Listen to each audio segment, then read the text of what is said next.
Ras al ഖൈമയിലെ കൊട്ടാരം വീട്ടിൻ്റെ അവകാശിയായ നമ്മുടെ പൊന്നോമന പുത്രിയായ റെനാസുന ആടിത്തിമർക്കുകയാണ് ഗായസ്. കൊട്ടാരം വീടും ബാറും എല്ലാം റെനാസുനയുടെ സ്വന്തമായി മാറിയിരിക്കുകയാണ്. 4 or 5 പ്രാവശ്യമായി റാസൽ ഖൈമയിൽ ഈ ബാർ ഉദ്ഘാടനമൊന്നും പറഞ്ഞ് പോയിട്ട് വേറൊന്നും അല്ല, ചെമ്പരത്തിയാണ്. ഇപ്പം അതാ ചെമ്പരത്തി 2 പൂവും എടുത്ത് അപ്പുറവും അപ്പുറവും വെച്ചും കൊണ്ടാണ് തുള്ളൽ. അപ്പം അതൊന്ന് കാണാം.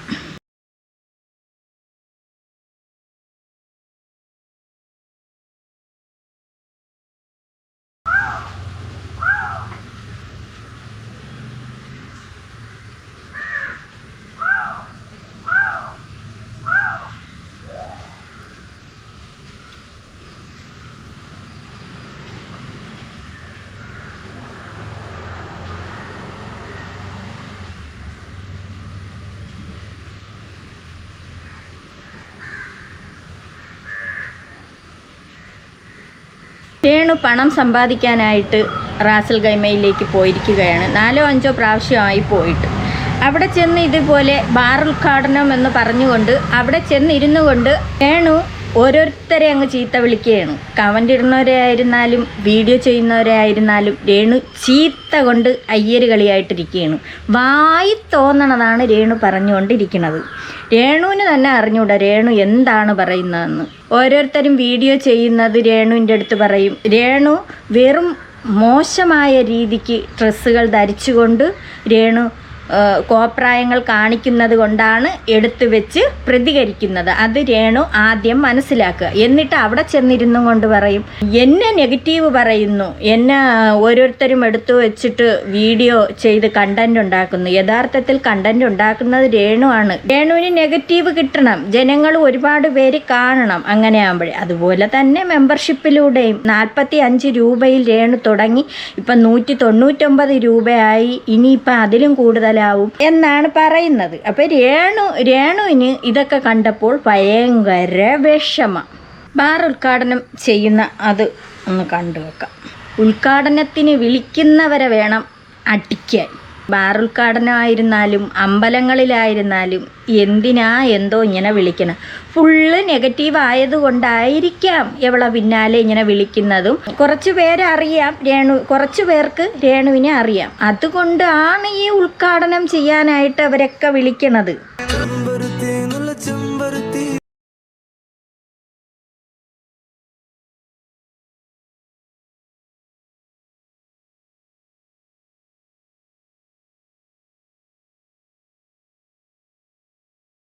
ചെമ്പരത്തി പൂ ഇല്ലാത്ത കളിയില്ല. 2 ചെമ്പരത്തി പൂ എടുത്ത് വെച്ചിട്ടാണ് ഇങ്ങനെ കാണിക്കണത്.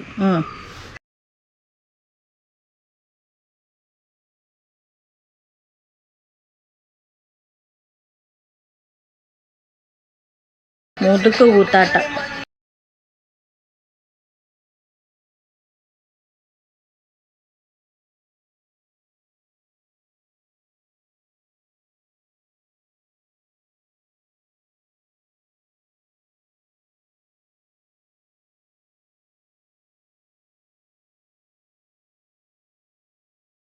കുറേ എണ്ണം ഉണ്ട്. അതിനായിട്ട് കുറേ എണ്ണം ഇങ്ങനെ പിന്നാലെ ഉണ്ട്.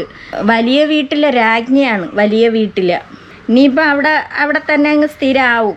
കൂടെ പോകുന്നുണ്ട് റാസൽ ഖൈമയിലെന്നും പറഞ്ഞുകൊണ്ട്. ഇവിടെ ഓരോരുത്തർ ഗൾഫ് രാജ്യത്ത് കിടന്ന് നക്ഷത്രകാലെണ്ണാണ്. ഒരേ ദിവസം എങ്ങനെയാണ് അവിടുത്തെ ആ വിഷയങ്ങൾ വെച്ചുകൊണ്ട് എങ്ങനെയാണ് മുന്നോട്ട് പോകുന്നത് പേടിച്ച് ഓരോ ജനങ്ങൾ അവിടെ കഴിയുന്നു. അപ്പോഴും അവിടെ രേണു മദ്യപിച്ചിട്ട് അങ്ങ് അറുമാദിക്കാണ്. രാത്രിയൊക്കെ ഈ മെമ്പർഷിപ്പ് ലൈവും മെമ്പർഷിപ്പ് എടുത്തും കൊണ്ട് ആളുകൾ കയറക്കും ഒരു ബഹളം തന്നെ രേണു കാണിച്ചു കൂട്ടുന്നത്.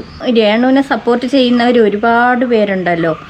രേണു വിധവേണു, രേണു പണം, രേണു ഇല്ലായ്മയിൽ നിന്ന് വന്നതാണ്. ശരിയാണ്, രേണു ഇല്ലായ്മയിൽ നിന്ന് വന്നതാണ്. അതിന് ആരും രേണുവിനെ ഒന്നും പറയൂല. ഇത് അടുത്ത രംഗം കാണാം.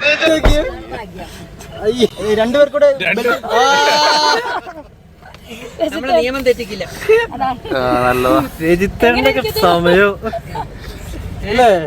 ഇന്നലെ വരെ ഞാൻ ഒരുപാട് കഷ്ടപ്പെട്ടിട്ടാണ് ഈ ഒരു അവസ്ഥയിൽ എത്തിയത്. കണ്ട കിളവന്റെ ഒരു മോഹം. രണ്ടുപേരെ ഫ്രണ്ട് വെക്കുന്ന ഈ ഒരു അവസ്ഥ രണ്ടുപേരും ഫ്രണ്ട് ഇരിക്കുന്ന അവസ്ഥയാണ്. അത് ഞാൻ പറഞ്ഞില്ലേ.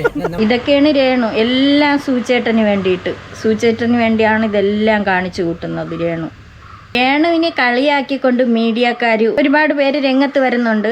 പക്ഷെ രേണുവിൻ്റെ വായിലിരിക്കുന്നത് കേൾക്കാൻ വേണ്ടിയിട്ടാണ് രേണുവിനെ കളിയാക്കുന്നത് എന്ന് രേണുവിന് മനസ്സിലാക്കിയെടുക്കാൻ പറ്റില്ല. രേണു അതങ്ങ് അവർ പറയണതിൽ കുറച്ചുകൂടെ പൊങ്ങിക്കൊണ്ട് രേണുവിൻ്റെ ഒരേ വാക്കുകൾ ഈ മീഡിയക്കാർ പിടിച്ചെടുക്കുന്നുണ്ട്. അപ്പം അതൊന്നും ഉണ്ടോ പണ്ടേ ഉണ്ടായിരുന്നു ബാംഗ്ലൂരിലെ വെള്ളം. രേണു മുടിയുടെ നര പണ്ടേ ഉണ്ടായിരുന്നു. പറയ രേണു. 18-17 വയസ്സിൽ ബാംഗ്ലൂർ പോയായിരുന്നു. 18 വയസ്സിൽ. അപ്പം ഈ ഹാഫേ ഉള്ളു നര, കുറച്ചേ ഉള്ളൂ, ബാക്കിയെല്ലാം ബ്ലാക്ക് കളറാണ്. 18-17 വയസ്സിൽ രേണു ബാംഗ്ലൂർ പോയതാണ്. അപ്പം അവിടുത്തെ വെള്ളമൊക്കെ കുളിച്ച് അങ്ങനെയൊക്കെയാണ് നരയെന്നാണ് പുള്ളിക്കാരി പറയുന്നത്. വെള്ളത്തിൽ പഞ്ഞി പോലത്തെ, അന്ന് ആ സമയത്ത് പഞ്ഞി പോലെ നമ്മുടെ തലയിൽ വരുന്നുണ്ട് വെള്ളം. അല്ലാതെ പിന്നെ പ്രായം ചെന്നിട്ട് വന്ന നര അല്ല രേണുവിന്. രേണു പറയുന്നത് എത്രയോ വർഷം കൊണ്ട് രേണുവിന് 34 വയസ്സെന്നാണ് പറയണത്. രേണു അല്ലാതെ വയസ്സായി പ്രായം ചെന്ന് നരച്ചതല്ല രേണു അവിടെയും താഴ്ന്നു കൊടുക്കൂല. രേണുവിനെ യഥാർത്ഥത്തിൽ പ്രായം വെച്ചിട്ട് കളിയാക്കിയതാണ് രേണു. അത് അവിടെ അങ്ങനെയാണ് പറഞ്ഞു ഒപ്പിക്കാൻ ഭയങ്കര മിടുക്കാണ് രേണുവിന്.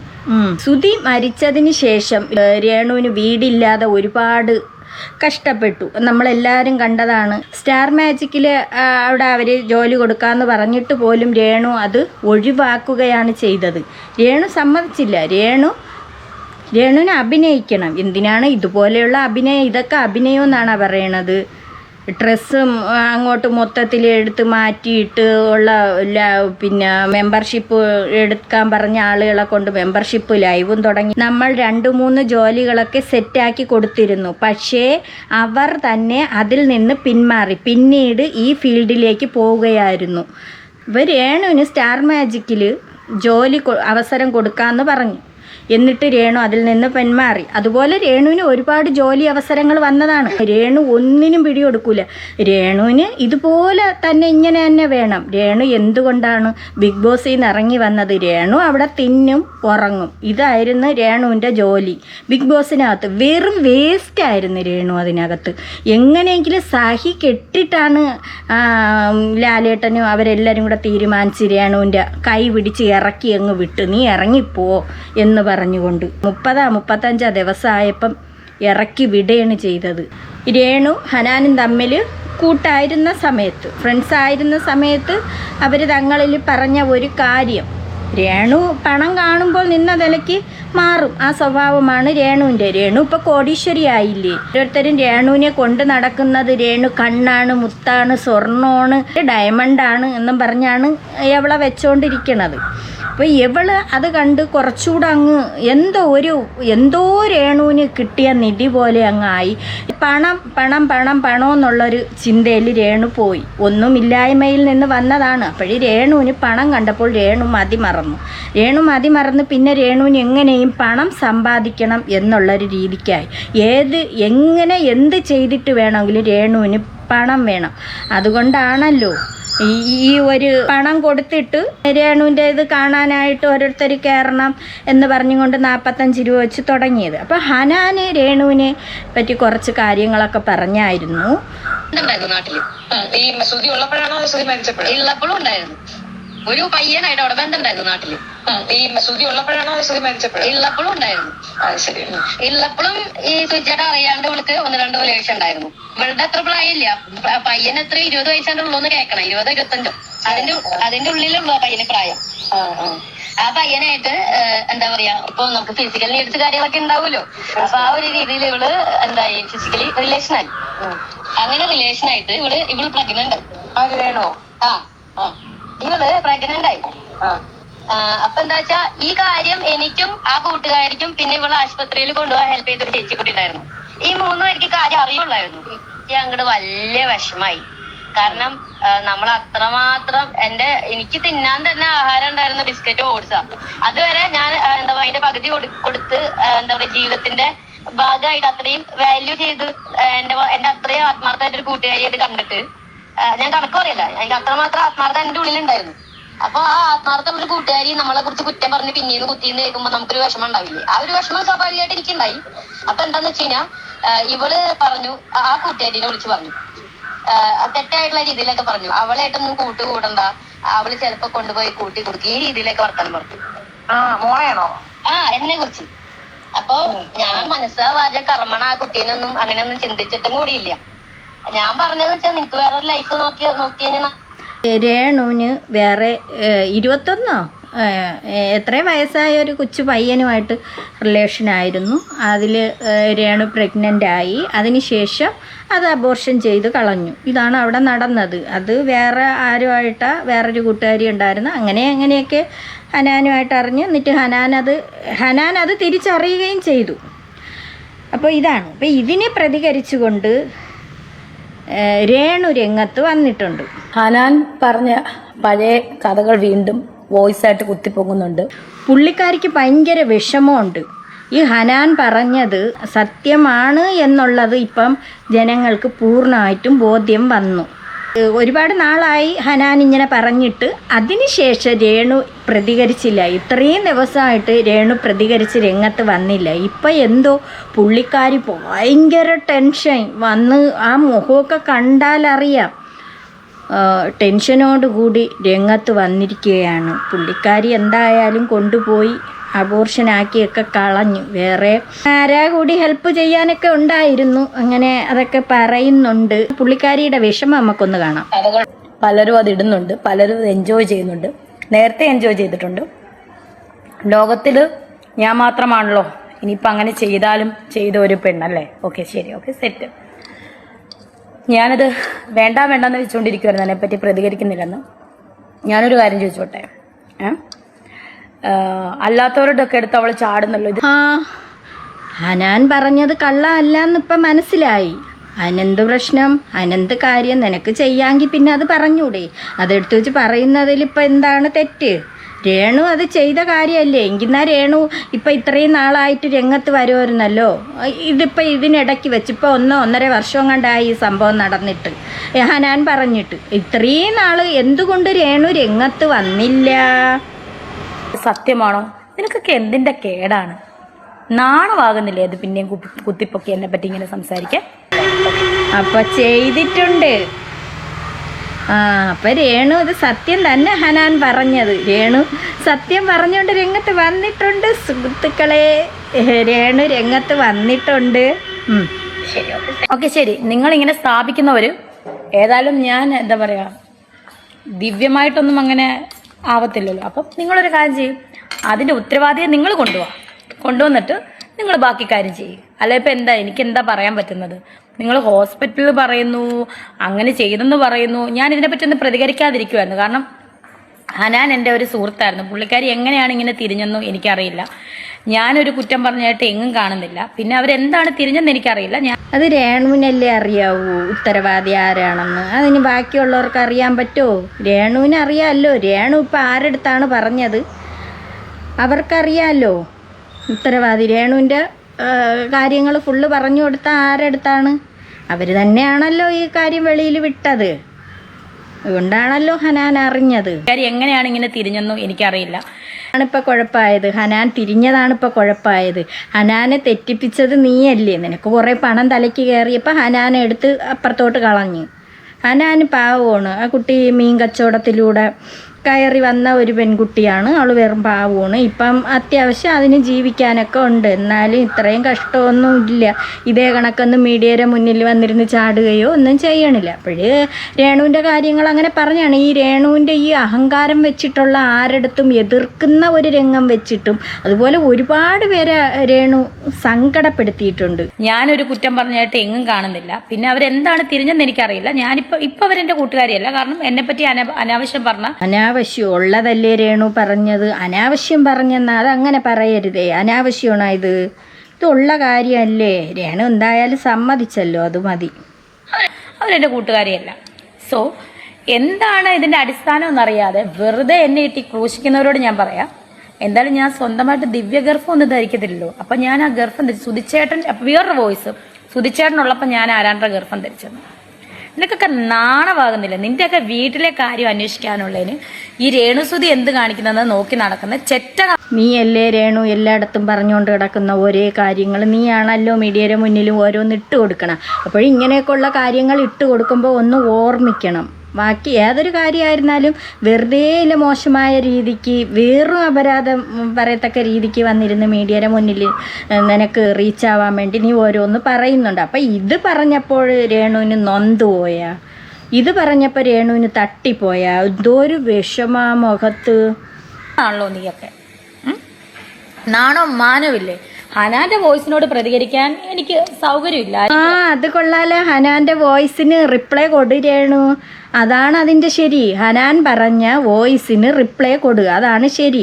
ഇല്ലെങ്കിൽ ഓരോരുത്തരും എടുത്തു വെച്ച് അത് വീഡിയോ ചെയ്യും ഇരിക്കുമല്ലോ. പക്ഷെ ഹനാൻ തന്നെ കൊണ്ടുവരട്ടെ ആ ഉത്തരവാദിയെ. ഒരു 22 വയസ്സുള്ള ചെറുക്കനെന്ന് പറഞ്ഞില്ലേ? ഹനാൻ കൊണ്ടുവരണം. എന്തോരും നീയല്ലേ നിന്റെ കൂട്ടുകാരിയുടെ അടുത്ത് പറഞ്ഞു കൊടുത്തത്? നീയല്ലേ പറഞ്ഞു കൊടുത്തത് എനിക്ക് ഇങ്ങനെ ഒരിതുണ്ട്, ഞാൻ ഇങ്ങനെ ആയി എന്ന് പറഞ്ഞുകൊണ്ട് എല്ലാവരും കൂടെ അല്ലേ നിന്നെ ഹോസ്പിറ്റലിൽ കൊണ്ടുപോയെന്ന് പറയണം. നിന്റെ അതാ ഇനിയിപ്പോൾ ബാക്കിയുള്ളവർക്കെന്ത് സത്യം അങ്ങ് തുറന്ന് പറയണം. അപ്പം അവിടെ കഴിഞ്ഞല്ലോ. ചെറുക്കനെ കൊണ്ടുവരട്ടെ എന്നേ. പിന്നെ പണ്ടത്തെ ഒരു വോയിസ് ഞാൻ അറിഞ്ഞില്ല, ഫിറോസിക്കാടെ ഒരു വോയിസും ഇട്ടെന്ന് ഞാൻ അറിഞ്ഞു. CC ക്യാമറ കണ്ടത്. കണ്ടെങ്കിൽ കൊണ്ട് വരട്ടെ എന്നേ ആണിനെ. ആണില്ലാതെ പെണ്ണ് ഗർഭിണിയാകത്തില്ലല്ലോ. അത് കറക്റ്റ് കാര്യമാണ്. ഹനാനോടാണ് കളി. ഹനാൻ രംഗത്ത് വാ, ഹനാൻ വന്നെല്ലാം പറയൂ. മനസ്സിലായി? കൊണ്ടുവാടാ, എല്ലാവരും കൊണ്ടുപോവാ. ഈ പറയുന്നവനെല്ലാം കൊണ്ടുപോവാ ഇതിന്റെ ഉത്തരവാദിയെ അല്ലെങ്കിൽ അതിൻ്റെ നീ കൊണ്ടുവരുന്നതല്ലേ രേണു നല്ലത്? രേണുവിനല്ലേ അറിയാവൂ ഇതൊക്കെ ആരാണെന്ന്. ഉത്തരവാദി എന്തോ രേണുവിനല്ലേ അറിയാവൂ. അപ്പോൾ ഹനാൻ പറഞ്ഞത് കള്ളമാണെങ്കിൽ രേണു അവിടെ തെളിയിക്കാൻ നോക്കൂ, കൊണ്ടുവരാൻ നോക്കൂ. അഥവാ അല്ലെങ്കിൽ ഹനാൻ രംഗത്ത് വരണം. വാദികളെ എന്നിട്ട് നമുക്ക് ഒരുമിച്ച് അങ്ങ് കേസ് കൊടുക്കാം. എന്തായാലും പീഡനമായിരിക്കുമല്ലോ അങ്ങനെയാണെങ്കിൽ തന്നെ. ഞാൻ അബോർഷൻ ആക്കണമെങ്കിൽ അല്ല അത് പീഡനമൊന്നുമല്ല. അത് പീഡനം എന്തോന്ന് ശരിയാണ്. രണ്ടുപേരെയും ഇഷ്ടത്തോടു കൂടി പോണത് അത് പീഡനമൊന്നുമല്ല. അത് പീഡനമായിട്ട് എന്തിനാണ് എടുക്കണത്? അത് രേണു അത് പീഡനമെന്ന് എങ്ങനെ പറയണത്? സോ ഇനി ഇതിനെപ്പറ്റി പറഞ്ഞെങ്കിൽ നീയൊക്കെ ആണുങ്ങളാണെങ്കിലും പെണ്ണുങ്ങളാണെങ്കിലും ഉത്തരവാദിയെ കൊണ്ടുപോവാ. മനസ്സിലായല്ലോ? അപ്പം നമുക്ക് അവിടെ വെച്ച് കാണാം. Okay, set. ഓക്കെ. വായിൽ അങ്ങോട്ട് ഇട്ടത് അണ്ണാക്കിലോട്ട് ഇട്ടതിന് വെള്ളവും കൂടെ ഒഴിച്ചു കൊടു രേണു. എന്നിട്ട് ചവച്ചിറക്കും രേണു. ഈ ചവയ്ക്കൂല സാധനങ്ങൾ രേണു. അവിടെ എവിടെയും പല്ലുകൾ ഒട്ടിച്ച് വെച്ചേക്കുന്നതിന് ഒരേ പല്ലൊട്ടിക്കുന്നതിന് 5 ലക്ഷം എന്നാണ് പറയണത്. അപ്പോൾ പിന്നെ രേണുവിന് ആഹാരം ചവച്ചിറക്കാൻ പറ്റുന്നില്ല. രേണു ഒരുപാട് കഷ്ടപ്പെട്ട് വെള്ളമൊക്കെ ഒഴിക്കുന്നുണ്ട് സുഹൃത്തുക്കളെ. അപ്പോഴേ രേണു അതിന് ശേഷം രേണു രംഗത്ത് വന്നിട്ടുണ്ട്. എന്തോ ഒരു ഭൂതക്കണ്ണാടിയൊക്കെ വെച്ചിട്ട് അത് നമുക്കൊന്ന് കാണാം കേട്ടോ. അപ്പോൾ ഇതൊക്കെയാണ് ഹനാൻ്റെ കാര്യങ്ങൾ. ഹനാൻ്റെ വോയിസ് ഒരുപാടുണ്ട്. ഇത്തിരിയെങ്കിലും സത്യം ഇല്ലാതെ ഹനാൻ പറയൂല എന്നാണ് തോന്നണത്. അങ്ങനെ ഉണ്ടെങ്കിൽ ഹനാൻ രംഗത്ത് വരണം. നെഗറ്റീവ് പറയുന്നവർക്ക് വേറെ ഒന്നും പറയില്ല. അവർ നെഗറ്റീവ് പറഞ്ഞുകൊണ്ട് തന്നെ ഇരിക്കും. സോ എനിക്കത് വിഷയം. നെഗറ്റീവ് പറയുന്നവർ പറഞ്ഞുകൊണ്ടിരിക്കുക. ഇതെനിക്ക് തോന്നണം ഈ മെമ്പർഷിപ്പ് ലൈവിൻ്റെ ഒരു രംഗമാണെന്ന് തോന്നണു. ഇപ്പം നിക്കറും ഇല്ലെന്നാണ് തോന്നണത്. കാലൊക്കെ പൊക്കി വെച്ചുകൊണ്ടാണ് പുള്ളിക്കാരി ഇരിക്കണത്. ഇപ്പം ഇങ്ങനത്തെയൊക്കെ രംഗങ്ങളൊക്കെ ആയിട്ടുണ്ട്. നിങ്ങൾക്ക് മനസ്സിലായല്ലോ. അപ്പം ഗുഡ് നൈറ്റ് എല്ലാവരുടെ. Good night all. ഞാൻ ഇടയ്ക്ക് ലൈവ് വരുന്നതായിരിക്കും. So love you all. Bye. പണത്തിന് വേണ്ടി സോപ്പിടുന്നത് love you all all all all all. പണത്തിന് വേണ്ടി രേണു എന്തെല്ലാം കാണിച്ചു കൂട്ടണം എല്ലാ കാര്യം.